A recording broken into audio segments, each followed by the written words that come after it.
Welcome inside Lucas Oil Stadium. Dan Hope joined by Andy Anders for an on-site edition of Real Pod Wednesdays as we are here at Big Ten Media Days in Indianapolis. On Tuesday was the big day for us as Ohio State reporters as Ryan Day, Denzel Burke, Emeka Egbuka, and Jack Sawyer all met with the media.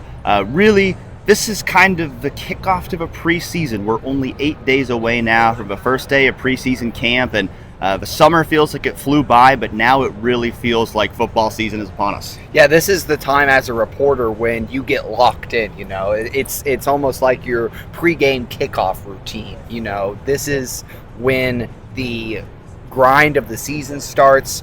We're getting our best story ideas together. We're trying to just get prepared to cover this team and figure out where things are as you enter fall camp, as you enter the run-up for the season. And in that vein, we spoke with Ryan Day for 15 minutes at his podium, his press conference interview on Tuesday.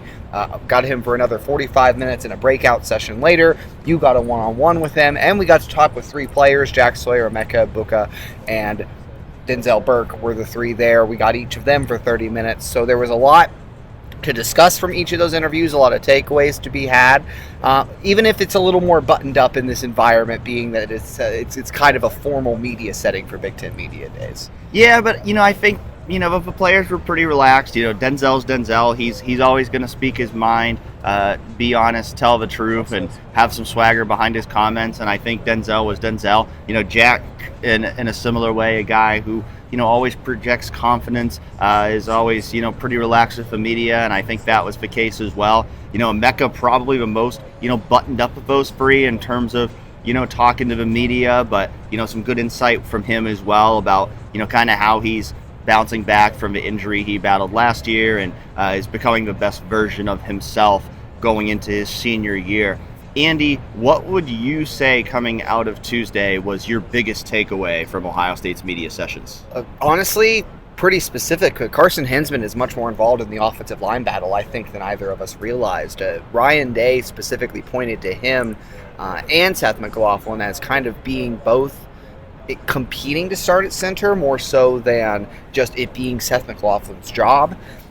And even if Carson doesn't ultimately start at center for Ohio State, he's much more of a factor in the right guard competition, I think, than maybe we gave him credit for in the past. It kind of felt like for a time maybe it was Tager Chabola, Luke Montgomery, and Carson Hinzman was a bit of an afterthought. Now it seems like not only Ryan Day, but Jack Sawyer was talking about the strides that Carson has made this offseason.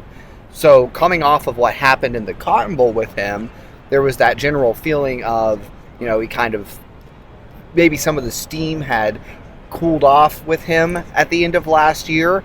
But from what we are hearing at media days here, I think there's a legitimate chance that you either see him as Ohio State's starting center or starting guard this fall. Yeah, I'd probably put it as more than a legitimate chance right now, honestly. I think he's probably, if they were going to start a game right now, I think he's probably in that starting five. I think he's probably ahead of Tager Chabola and Luke Montgomery right now in, that competition to be that fifth starter. We expect that Seth McLaughlin's going to be a starter on the offensive line. It did seem like Ryan Day opened the door to the possibility that he could potentially end up playing right guard, even though he was recruited primarily to play center. When it comes to that right guard position, I think you're going to see, Carson Hinzman and Seth. They both can swing between center and guard, but then Tager Chabola is someone that has had another guy who stepped up and had a good summer. Luke Montgomery. We feel like we have some decent guys in there that can fill that role, but we got to go put it on the field now and see how this training and everything that's happened this summer is going to translate to being on the field. I think that shows you the versatility Seth brings, his experience. I don't think it's too big of a transition. It's much harder to go from guard to tackle or tackle to guard than it is to go from center to guard or guard to center. In my eyes, the only thing that really is different about those positions is setting protections and snapping as a center, and kind of being that captain of the offensive line. But Carson's got a year of experience doing that now, and that was something else Ryan Day talked about in that vein, is he felt last year was a year early for Carson. You get the sense that maybe they didn't expect to lose Luke Whippler, and Carson was kind of thrust into that role. and he had a lot of growing pains in the first half of the season, found his stride a little bit in the back half. What happened in the Cotton Bowl happened in the Cotton Bowl, where he didn't play, and they ended up moving Matt Jones to center, Enoch Pamahi at right guard, and the catastrophe that ensued there. But the strides he's taken this offseason clearly have the coaching staff in a much more confident place with him. Yeah, I think based on what we've heard, that they feel comfortable with him. They feel like he has taken the strides they needed to see to where he has a chance to make a significant leap from year one to year two as a starter. And so, as we sit here right now, I would still predict that Seth McLaughlin will ultimately be the starting center, but I don't think it's out of the question that Carson Hinzman could still compete for that job, because every time Ryan Day brought up Seth, he made sure to bring up Carson too, to kind of, at the very least, keep the idea to the public that that's still a competition, that that's still a job that Seth has to win. Kind of in a similar vein, Will Howard's kind of in a similar spot to Seth McLaughlin, where, he comes in, he started, both of them started 27, 28 games at their previous schools. The expectation was they come in, they're going to be surefire starters for Ohio State. Neither of them has outright secured a starting job yet. And, in terms of Will Howard, I don't think Ryan Day really dropped any hints on where he's leaning in the quarterback competition right now. He when he was asked about Will Howard, he certainly stopped short of naming Will Howard as his starting quarterback, but he also didn't say anything to give the impression that Will Howard wouldn't be the starting quarterback. So at least from my end personally, I think I come out of Big Ten Media Days not really feeling any different about the quarterback competition than I did going in. Yeah, I think the most insightful quarterback quote we got really was from Denzel Burke on Will Howard. And Denzel had reservations about needing to see more from Will in the passing game in the spring when we talked to Denzel about the quarterback competition. And it doesn't seem like that's really moved. He said he's seen things from Will in terms of being a leader, that he's liked what he's seen from Will in the weight room, leading workouts, taking charge of the guys, but he was still pretty hesitant to say he's confident in what he's seen thus far from Will throwing the football. I mean, I definitely got to see a lot more, definitely going against this defense we're in. I didn't really get that. I saw a little bit of flashes towards the end, a little something new, but, fall camp is really going to test them, and, they're going against the best defense in the country, so we just plan on getting him better, and, hoping for the best, man. The sky's the limit. Now, Ryan Day noted, and it should be noted generally, that he is working with a new group of receivers. It is a new offense. Spring, you're not going to have everything sorted out. But, you and I saw some inconsistencies in practice we watched.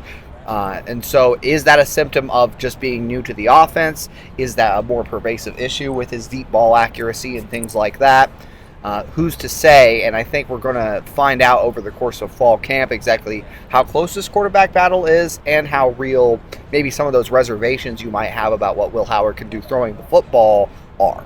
And Denzel's comments on Will Howard, not the only thing that we heard from Denzel on Tuesday, certainly. Of course, probably the quote I think of the entire spring that's probably resonated the most from anybody was Denzel Burke saying this season is natty or bust. That's kind of something that's been brought up over and over again, and I think it's kind of become the narrative around this team that it is natty or bust. And when Denzel was asked about that on Tuesday, he did not back down from that declaration. He explained that he, quote, just kind of put it out there just to get the younger guys, the transfers, to understand that I ain't come back for no BS. We're here to win it all, and we're going to need everybody. We've got to hold each other accountable, and every game is a matchup game this year. No matter who we're playing, it's our job to just take them out and dominate. And he said a little more as well about the importance that he feels like Ohio State needs to win every game this season. A lot of guys come back, choose to come back this year. How much did the Michigan game factor into those decisions?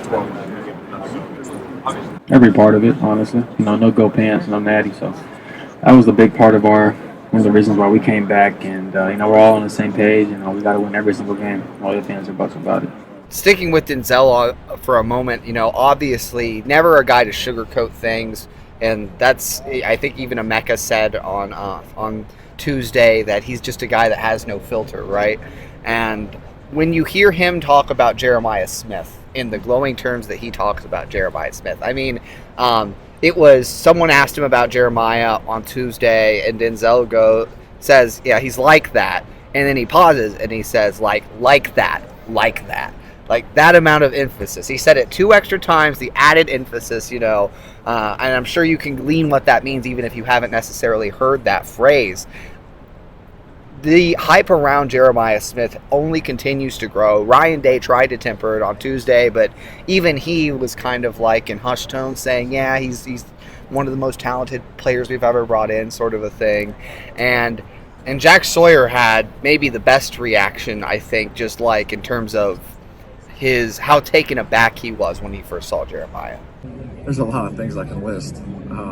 That kid is just special. I mean, that's the only word I can use to describe him. Having been in his shoes, meaning being a 5-star recruit and having a lot of hype around him coming in, I was like, man, I just want to see him, practice a couple times. I don't want him to feel like, if he doesn't play this year or if he doesn't live up to the hype his freshman year, then, but then I saw him for the first time at the first practice. I was like, holy shit, this kid's good. So, he's a great young player. He's got a great future ahead of him. He's got a great head on his shoulders. Very humble kid. So, whatever he gets, he's earned and he's worked for it. So, I'm super excited for him. Yeah, Jack's comments really kind of mirroring what we saw with Denzel when he was asked about Jeremiah before the Cotton Bowl. He said, oh, we'll see, but the ratings don't mean anything when you get to Ohio State. And then after 2 practices, he was like, oh, yeah, he's the real deal. So, you could just tell that based on those comments that, this was a guy from day 1 of spring practice, they could see that he was special. And it just seems like everything has just continued to go like this ever since, where, you would think, like, even a freshman that talented, maybe he'd have some great days in the spring, and maybe there'd be a point where, maybe there'd be a dip, and maybe, there'd be more of an effort to really kind of temper those expectations. But, even Ryan Day, he said, oh, I don't want to say too much, but I don't really feel like there's been any real effort from Ohio State to temper those expectations. I mean, they've consistently said, this guy's really good. He's going to play a lot for us this year, and, I don't think there's any question about that, but Jeremiah Smith, based on everything we've heard, is going to have a massive role on this Ohio State offense from day 1. But, I also think, based on what we heard Tuesday, that Brandon Inniss is going to be another player to watch in that receiver room, too. It's not going to be a matter of, oh, Jeremiah is going to come in and start with Emeka and Carnell, and Brandon Inniss isn't going to play this year. I think we're going to see a lot of Brandon Inniss this year, too. We heard Ryan Day praise him again on Tuesday, saying you feel Brandon when he's out there. So I think they've got a core of 4 wide receivers that they feel really good about right now. Maybe he's still a little bit concerned about the depth behind those 4, but I think between what they have in Emeka as a leader of that group, with Carnell, with all the good things we heard about him last year, the way Brandon's coming along, and then just how good Jeremiah has been since he got on campus, I think Ohio State feels really good that it's going to have one of the best receiving core in the country once again this year.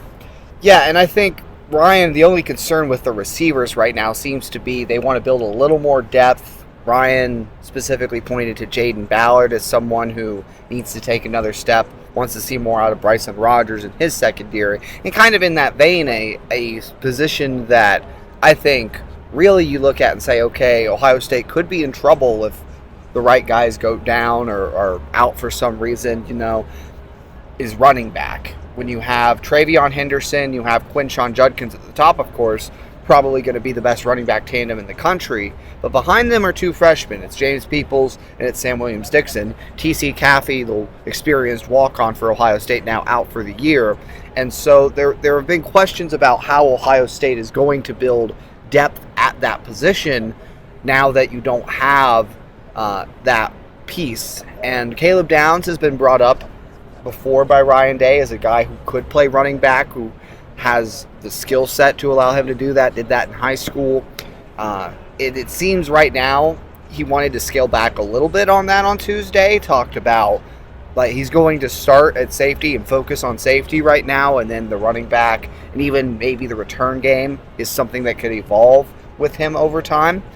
But also, Emeka Egbuka and Brandon Inniss were two names that got mentioned by Day when asked directly who else could play running back. And I do think it's important just to have those emergency options available in case the worst happens, and you hope not to have to use those guys. You also hope James Peoples and maybe Sam Williams-Dixon can be meaningful contributors if needed in year one, but if not, you need contingency plans.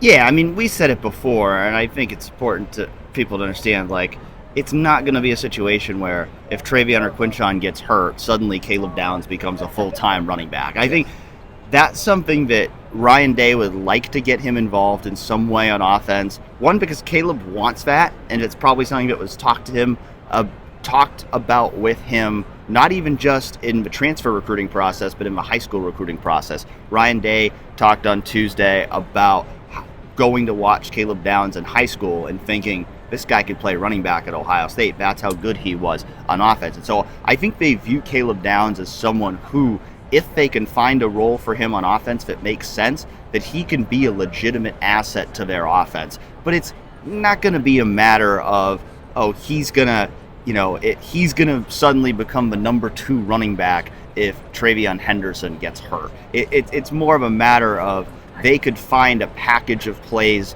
on offense that makes sense for him in addition to playing on defense. In terms of those contingency plans at running back, I don't think he's ever going to be that guy who's, he's suddenly going to become a full-time running back. He's too important at safety for that. And so obviously the hope is that you just don't have many injuries at running back, because you don't have a whole lot on that depth chart right now behind Travion Henderson, Quinshon Judkins, James Peoples, and Sam Williams-Dixon. You're hoping that those 4 guys can carry the load all year. But, Brandon Inniss, I think, is the name that, I would have thought of. So I wasn't surprised to hear Ryan Day say his names. I think he's a guy, I feel like he could have some of that Xavier Johnson in him, to where you could move him around between receiver, between running back. You could utilize some of his skill set as a weapon out of a backfield. So I think if they got into a situation where, they're in a big game, Travion or Quinshon can't go, and they need somebody else who can kind of present a changeup, Brandon Inniss would personally be the guy I would watch for as somebody who could maybe take on some of that load and add a different spark to the offense from that position. Right, and you hope for the best, you prepare for the worst. We've seen Ohio State get riddled with running back injuries in the past. I mean, you think back to 2022 when Dallin Hayden was forced to start games as a freshman. This is a position where Ohio State has sustained multiple injuries in the past. Even last year, Travion, Mayan, all missed. A lot of guys missed games, and so you need to have those backup plans, because you've shown the last few years you need to have those backup plans. And it's maybe not something that fans are always thinking about, but it's certainly something on Ryan Day's mind. But in that vein, too, Chip Kelly is still working to establish the best core of what this offense is. And I think that was another large topic of conversation here at Media Days, that Chip Kelly is trying to establish an identity for this team on offense. And while O-line has been the top area of focus for Ohio State this offseason, trying to cultivate a front 5 group that can get the job done, Ryan told us that he and Chip Kelly working together to find exactly what this offense's identity is kind of like their top thing they're trying to figure out this offseason. Ventures focusing on the here and now. What are the biggest things you feel like you guys need to accomplish here over this next month, so that when you get into the season, you can be ready to achieve all those goals? Got to establish our identity on offense. What exactly are we going to look like? Does everything have to be decided going into the Akron game? No, but I want to really get a feel for it. I have an idea, but I think Chip has great ideas and has such a library of different things that he can do. What is the right thing for where we are based on the players that we have? Yeah, I think it's clear that that meshing process between Ryan Day and Chip Kelly, it's still ongoing. They're still figuring out exactly what that offense is going to look like this year. But I think the good news is Ryan Day has so much trust in Chip Kelly. I mean, he said it when he was on the stage for his press conference, I would trust Chip with my life. So that's how much Ryan trusts Chip. They have such a close relationship dating back to when Chip was Ryan's offensive coordinator, when he was the quarterback at the University of New Hampshire. And so this is going to be a very different situation than what we saw last year when Ryan kind of hemmed and hawed about, am I going to delegate play calling? Ultimately, he decided not to do so. I think he is very comfortable, even though he does like play calling, and he's still going to certainly have a significant hand in the offensive philosophy of his team. I think he feels very comfortable with Chip being the guy who's calling the plays on Saturdays. And as we've discussed before, I think that's something that can be good for Ohio State because it can allow Ryan to focus on the bigger picture rather than what are we going to call on second down.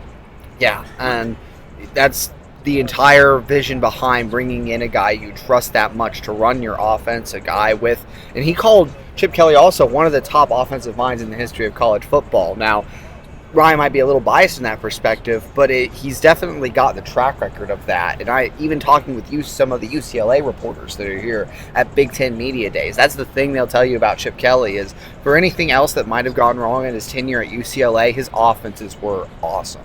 And so him just being able to focus on scheme, Ryan being able to step back and just focus on that CEO role and the broad scope of the program, it's clear that it's a situation that works super well for what both guys need at this point in their careers. Maybe going a little away from offense or defense and talking about special teams here, we did get some answers on the punting battle, which will unfold this fall camp as well. And it seems like Nick McLarty, the freshman from Australia, kind of maybe risen to the top a little bit, even after you bring in Anthony Vineri, who has some experience, right? Nick McLarty's been impressing, and I think that kind of like that offensive line situation with Carson Hinzman, it's someone that we weren't necessarily expecting to be at the front of the battle, but it seems just on the way Ryan Day spoke on Tuesday, that's where it is.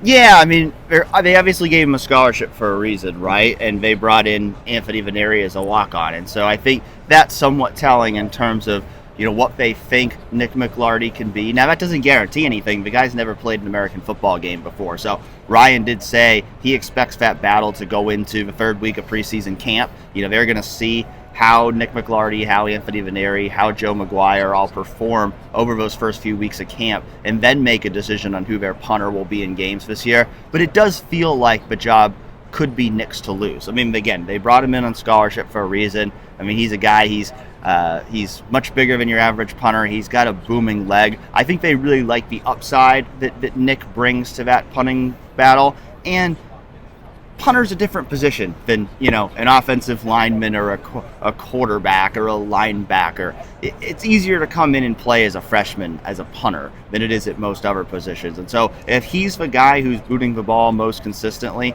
during those preseason practices, he'll be the guy pumping the ball when they play Akron on August 31. Yeah, I'd almost say it's the easiest position to come in and start as a freshman. You don't have those even way easier than kicker, because kicker, at least you have the big pressure of a situation where you need to get a field goal. I mean, you can obviously shank a punt. You can obviously have bad moments as a punter, but you either have it or you don't. There's no major scheme for a punter to learn. There's no huge development process that takes place. Not that punters don't develop, but everything about a punter, it is something you can just walk onto a football field and do with a little bit of here's your shoulder pads, here's how you put on your football gear. If in Nick McLarty's case, when you've never actually played American football in the past, and get to work, it's not like you said, it's not a position that requires a huge ramp, a huge track of development for a player to get ready.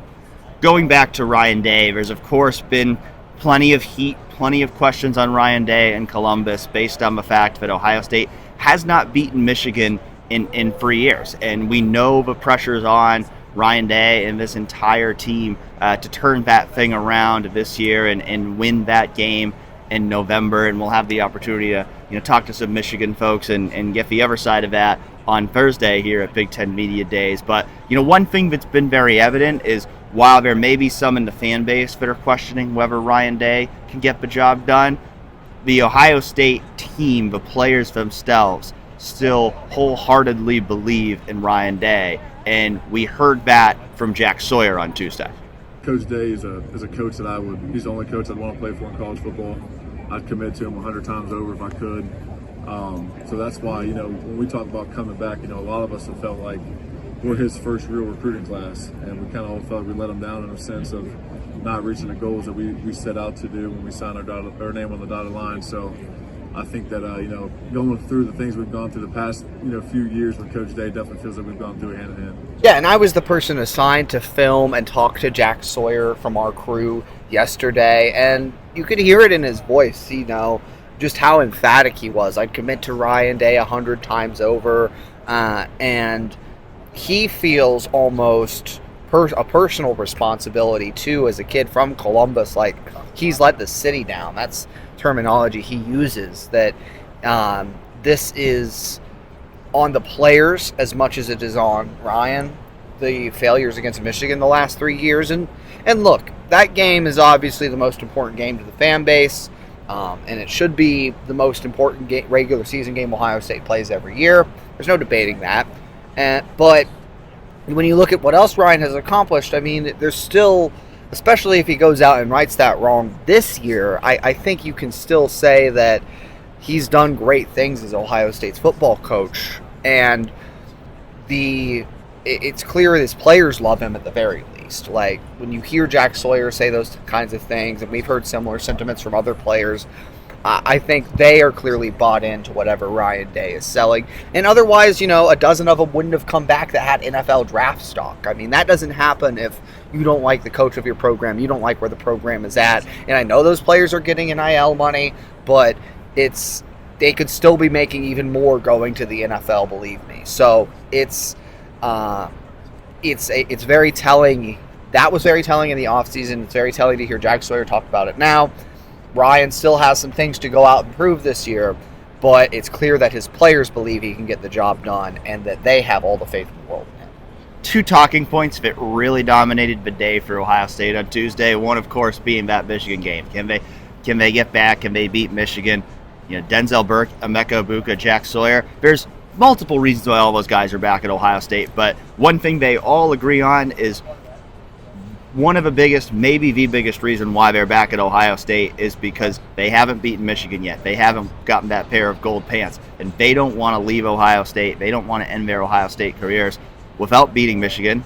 They'd also like to win a Big Ten championship and win a national championship too. And so those are clearly the expectations for this team. I think by the end of the day, Ryan Day might have been a little bit sick of getting asked about expectations because I think it came up. He did a lot of interviews on Tuesday. I think, probably with all the one-on-ones he did, I didn't get the exact number, but he was certainly busy all day here in Indianapolis, fielding lots of questions. And I think that's a question that probably came up more than any other, is just how this team is dealing with those expectations. And, he said it over and over again. We're here at Ohio State. We know what the expectation is. The expectation here at Ohio State is to win every game. And so Ohio State has to embrace that. And I think they certainly are.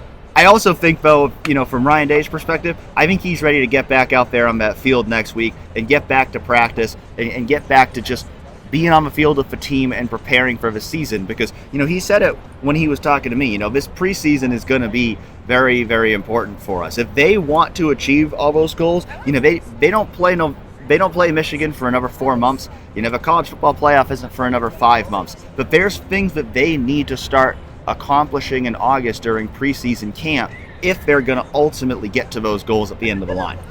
Yeah, I think that's any football coach. Really, you find the things out when you're actually on the field working with the players. You learn exact strengths and weaknesses, and a lot of those that Ohio State needs to address entering fall camp. We talked about them. Offensive line, running back. But when you talk about living up to expectations in that respect, when you talk about handling the pressure, that's how you do it. You have to work through it. You have to work on the issues facing your team and try to figure out exactly how to achieve the goals you want to achieve. So I think any coach in that position, it definitely makes sense for Ryan's position, is going to want to get back out and work on those problems in fall camp and try to address the issues before you ultimately play the games that matter in September. And so that's kind of the next phase of things, right? We're here at media days. You're talking about all of the issues that face the team entering fall camp, all of the outlook of the team entering fall camp. But now, once you get into fall camp, that's when you really get down to business and the details and learning exactly where this team stands, trying to establish the identity, trying to fix the offensive line. So that's that next phase that you get excited for, both as a reporter and in Ryan Day's case. You get to actually take the field with pads and work out all the kinks before you take the field for the first time. Preseason camp just 8 days away. It sounds like we're going to get to attend each of the first 4 practices of preseason camp. Fans are going to be there as well, so that's going to be fun. It did sound like, based on what Ryan Day said Tuesday, that maybe those aren't going to be the most telling practices of camp, that maybe they're going to wait till that 5th practice to really start showing things that would maybe be more revealing to us reporters. It sounded like they're probably going to split up the reps a lot those first 4 practices, and then once they're behind closed doors, then they might start setting the depth chart a little bit more. So not sure if those first 4 days are going to give us a clear-cut answer on who Ohio State's starting quarterback is going to be this year, or who its starting center or starting punter even is going to be this year. But it's going to be a great opportunity for us to see a lot of guys get a lot of reps, to watch those practices. I know we're looking forward to that. We'll still have another show before that, so we'll be back next week to talk more about the start of preseason camp for Ohio State. In the meantime, 2 more days of Big Ten Media Days here. Lots more coverage coming on 11warriors.com from Indianapolis. So be sure to keep up with all of our Big Ten Media Days content over on 11warriors.com, and we hope you'll join us again next week on Real Pod Wednesdays.